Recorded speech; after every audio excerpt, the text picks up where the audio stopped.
cords. Oh, it's alive behind the cords. What are you hiding, What are you Simon? hiding, Simon? What are you hiding? Oh, I'm hiding so much. I'm hiding so much. Jaha, ja. Ja.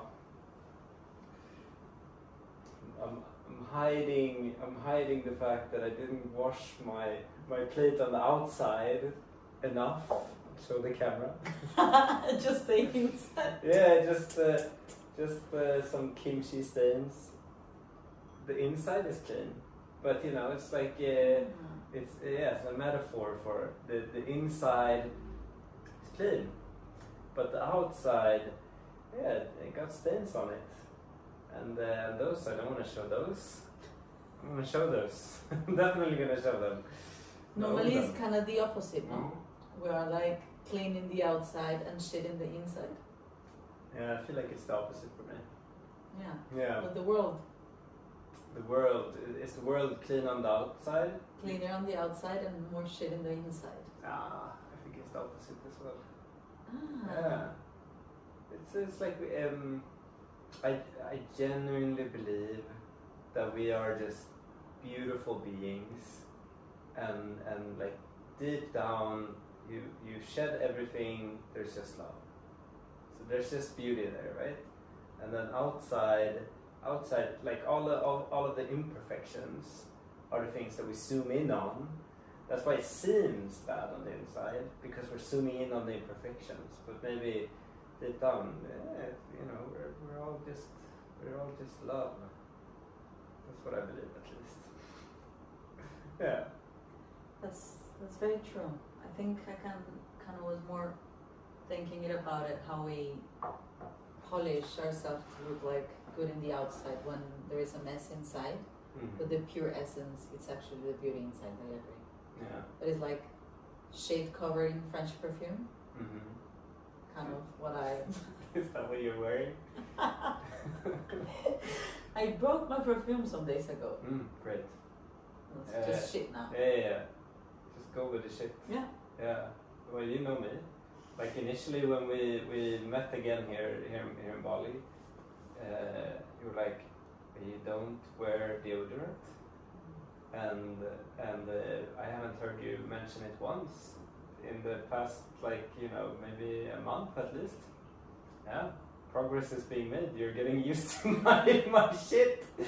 Is what I'm saying. Yeah, my shit is becoming comfortable for you. Or you're smelling less. Maybe you're cleaner. No. Right. So yeah, exactly. The outside is the perfection. I actually have started using deodorant. That's the confession. No, I haven't. Oh, okay. I'm kidding.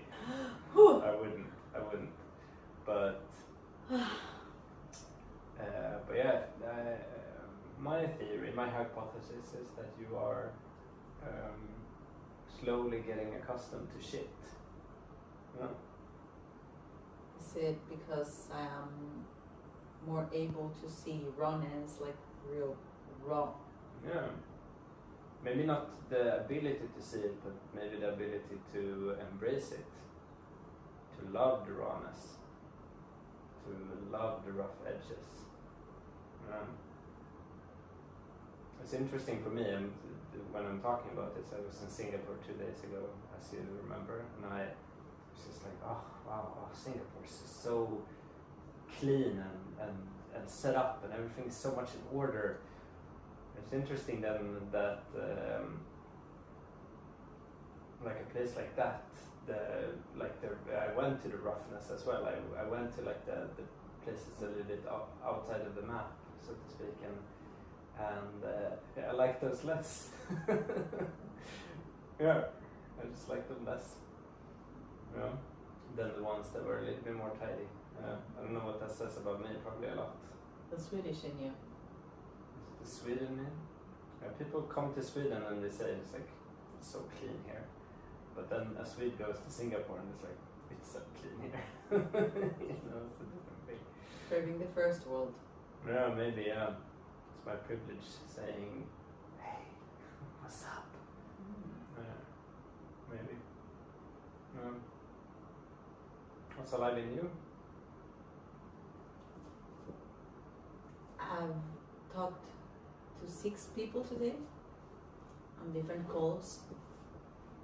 I mean, 6 wouldn't be a lot, like if you were just speaking to 6 people in general, but you actually sat down and had conversations. Exactly. Like 1 hour conversations, half an hour conversations. And the common topic I see is direction. For too many options or for few options. But the common sense is like, where the fuck am I going? Where the fuck am I going? And what do you say to those people? Where the fuck do they go?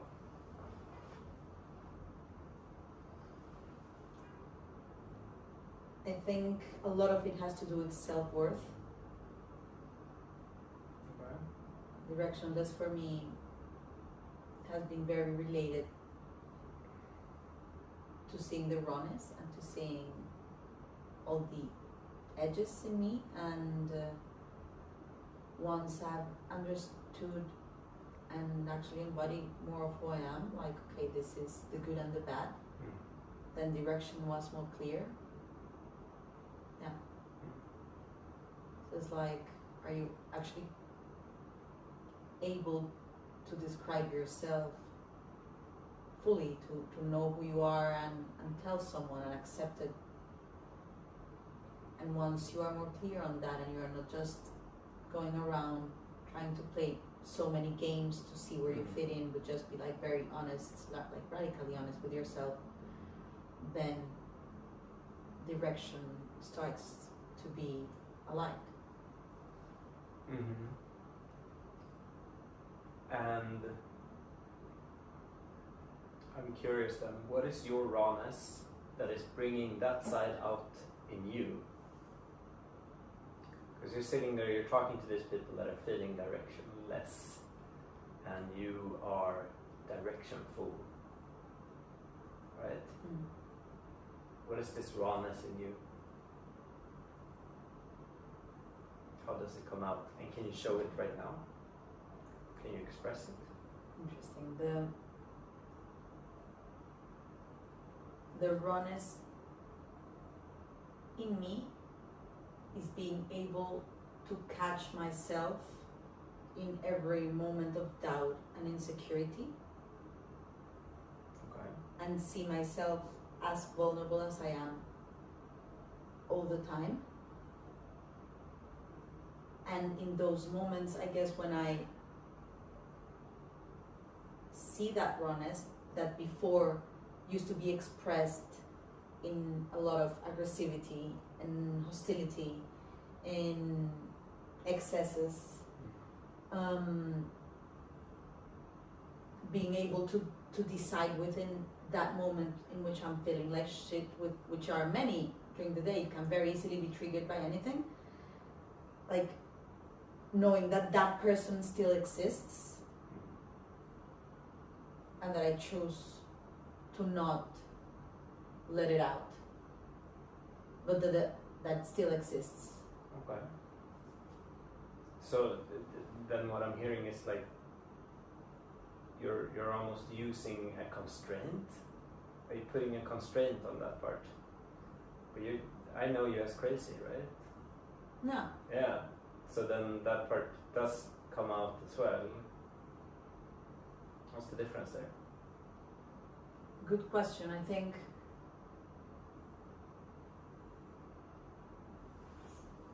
probably changing the frequencies in which that craziness interact. So what does that mean? It would mean when my actions were so polluted by fear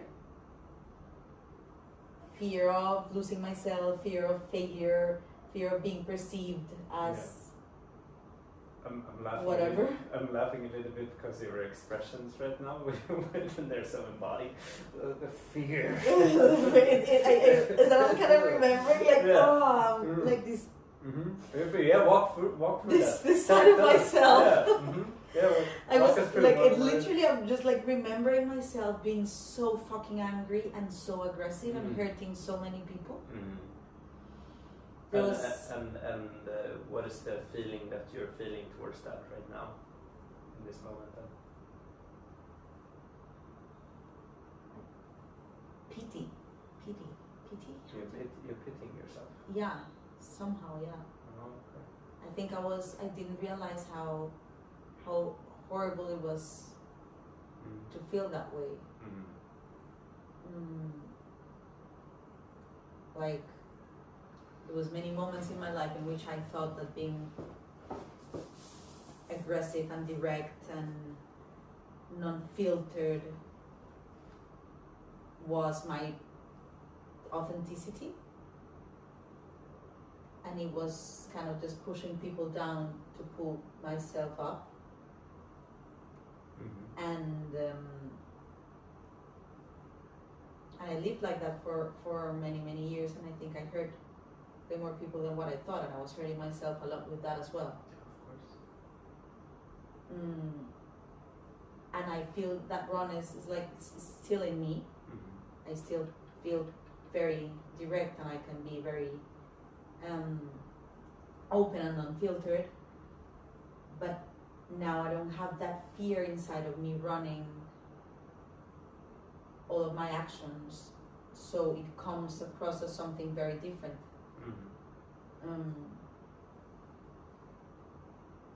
Does that answer your question? Perhaps.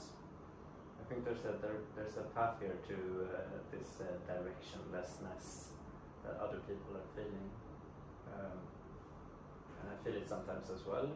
And it sounds like you're feeling it as well. But when you have, or rather, I should say, it sounds like you are connected the fact that this directionlessness is connected to these parts of yourself that aren't so loving, so intentional, so they're raw, and that the raw feelings aren't when you allow them not to lead. Maybe that's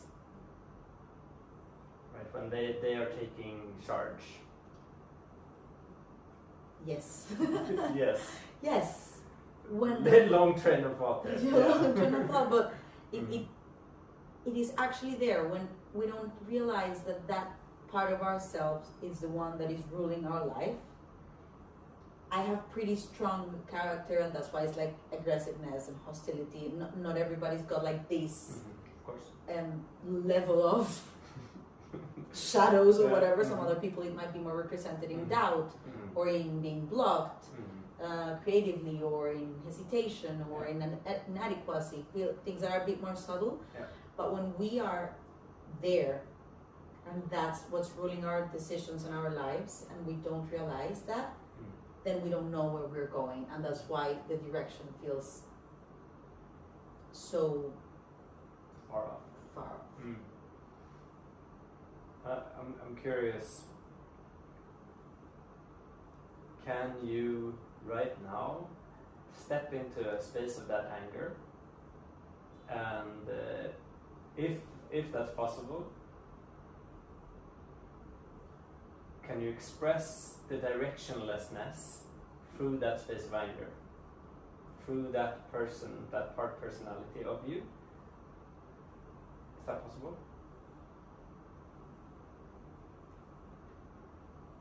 Do you need, like, is it, like, help me get through it? Like, is it through an episode, something that happened before, like remembering something, a specific moment, or? Are you angry at something right now? Yeah, a little bit, yeah. Okay. I could be a bit angry. Okay.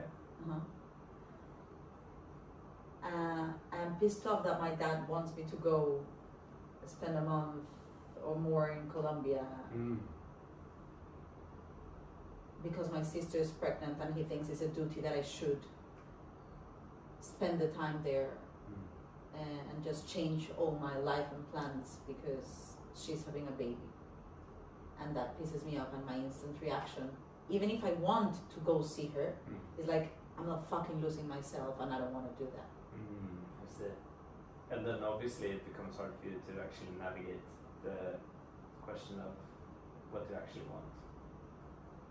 Then I don't understand if being myself is the most, like, am I losing myself because I'm giving time to my family and not putting myself as a priority, or have I put myself as a priority enough that I can now take some weeks further from my direction to be present in a moment in which my family needs me? Does that take direction, or does that give direction? What does it do? I think for a long time in my life, I chose selfishness to protect myself and to be where I am right now, saying way more times no than yes, or trying to choose myself over family plans or partners or whatever. And now that I'm in a place in which I feel this harshness has passed by a bit, like more than before, I can maybe put myself not in the first like priority for some time to go to other places of my life which might be as important as my own desires. Okay. In this case, what I'm hearing is I'm sensing that you're telling this anger with like a very loving voice that is like, now is not the time.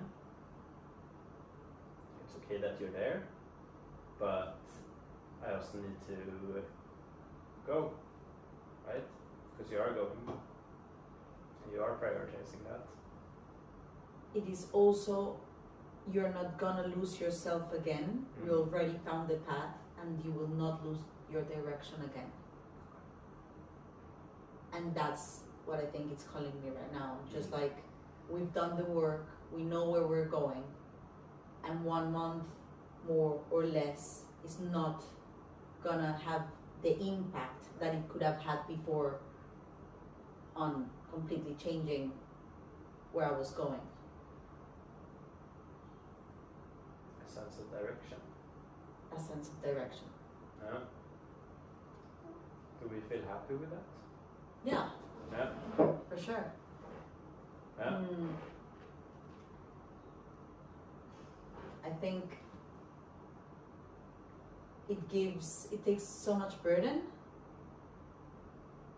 to be able to feel like not threatened. I think directionless has to be comes with danger. Like you're there and you're like, where am I going? Is something bad gonna happen if I take this road or the other? Like we're a bit like frightened animals. Like and I think it releases the burden.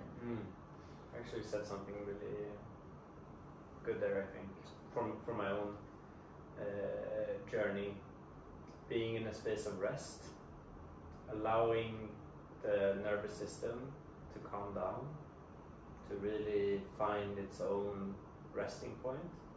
It's only from that space that we can actually go on the next adventure, right? Rather than if we try to force it, we force it through tension, we force it through anger, we force it through fear, we force it through all of these things. And I mean, I can only speak for myself, right? I notice that I am still recovering from, let's call it a burnout, right? And I'm noticing that aggravation is still there, right? It's still tingling. It's not as strong as it used to be, but it's very clear that the decisions and the wants that are coming up, they're still infiltrated with, for me in my case, the shoulds, right? The ideas of what it should be, rather than the feeling like you're just expressing it, right? Where it's like, okay, there is anger here. I understand that 1 month away is okay, it's not going to destroy my journey or whatnot, but it's like I am on my journey. Whereas in my case, it's like, ooh, do I understand? Is this a should, or is it that I really want to? And that balance, like you said, I think comes from that space of like, okay, here I am. I got myself here. Nice. Okay, I'm landing with myself. Oh, there's the self-love. Okay, I can see that. I can sense that. That's all. Where did you, or how did you end up in burnout? By the short answer is by allowing a space of not doing anything to and the philosophical question almost of what is meaninglessness, what is it to be meaningless for me. It became so permeating that it took over my sense of being. So I, as you know, but for our listeners, I used to run a business that was online. It was very automated to the point where I basically did not have to work for many years. And I took that time to go into introspection a lot. And I think I'm realizing and I'm finding that introspection also in one sense kind of pulled me away from the things that were making life meaningful. Of course I found meaning in many things, but there was a larger sense of meaninglessness, a larger sense of directionlessness from the space of being like, well, I don't have to do anything, and a part of me didn't want to, and in that space of just like non-doing, I was more able to lose myself, let's say it like that. So I lost part understanding of like, okay, what's my life force here? And then like, I mean, for me, as you know, like there was a relationship that also kind of like put that on its edge. There were a lot of like other things that kind of combined themselves into this point where it was like, okay, now like who am I really here? Like, okay, I went that far. Okay, that was too far from me. And slowly navigating myself back to like a center, like similar to what you're describing, right? A place where it's like, okay, here I am. Okay, this is me. Like I'm the guy who eats the bibimbap every day. Okay, and loves it so much. It's crazy, right? But like really like finding those things again by really truly finding myself. And I was mirrored by a friend recently on that. Like, okay, Simon, like, yeah, you haven't been as aligned for the, in her case, like the past 2 years, right? So to get that perspective is also like for me a reminder of I've been in this process of like coming out of something and then like navigating a new place where it's like, what do I want to do? I think the age of AI, for instance, has, I mean, I don't want to make that into a topic, but that for me has been like a huge sort of existential question of like, okay, well, what do I want to do in a space where, as I see it, like humans' intelligence has been outsourced and is being outsourced, right, to something else. And so there's like a deep meaninglessness there. And my own reflection on that is that, yeah, well, that might be true, and that's okay. And here's the other side, like the human side. Like, how do I personally navigate the humanness of life?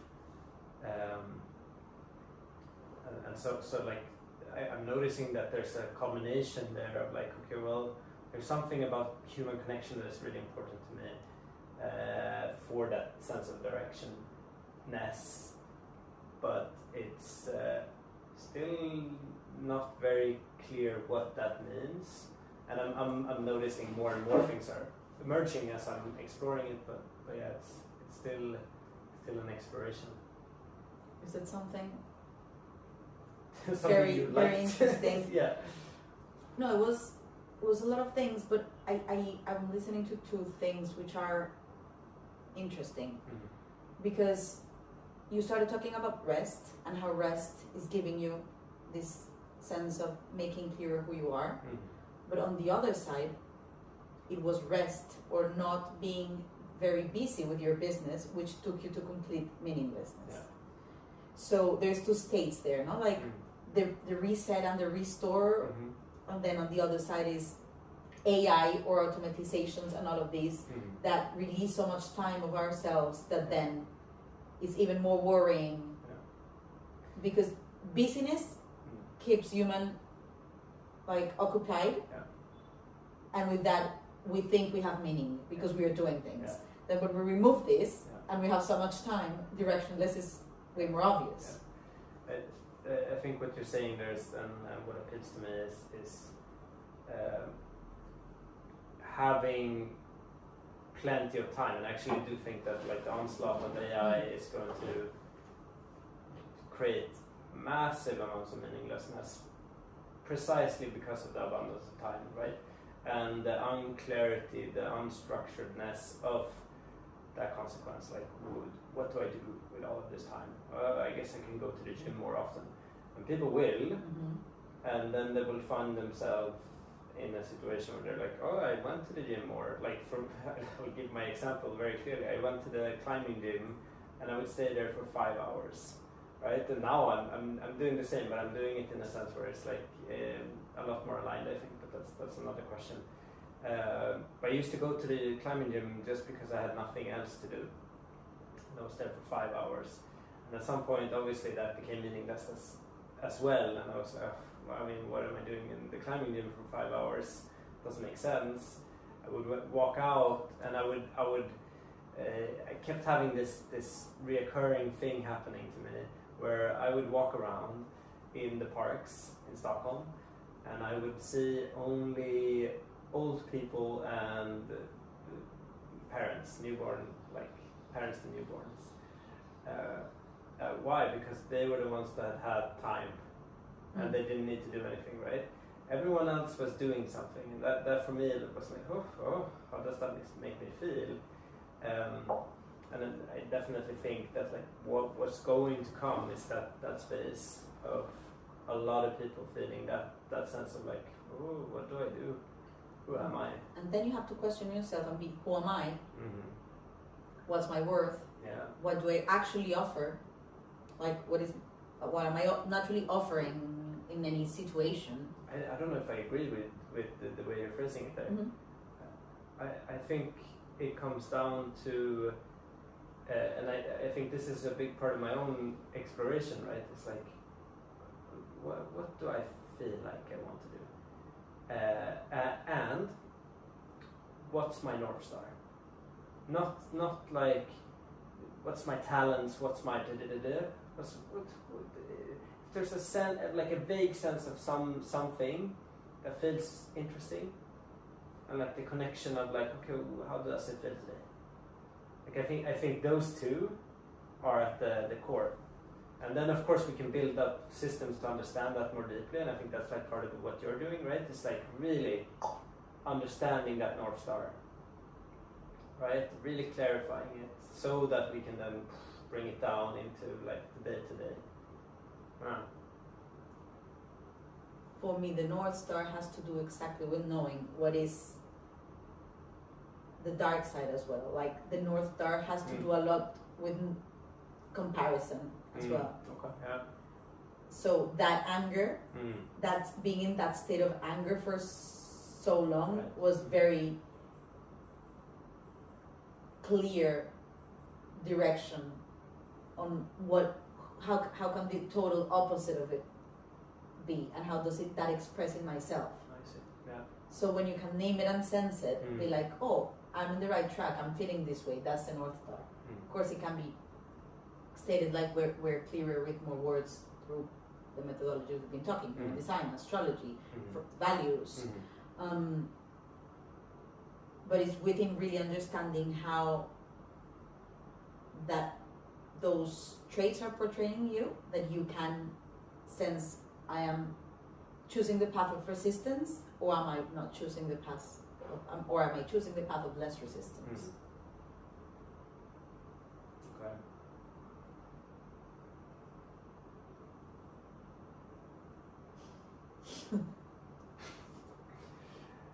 I feel that it's time to end the conversation. Maybe on that note. Okay. Yeah. It's great talking to you again, Maria. See you in the next episode. See you in the next episode. Fantastic. Wow. Difficult. Difficult. I thought it was a great conversation.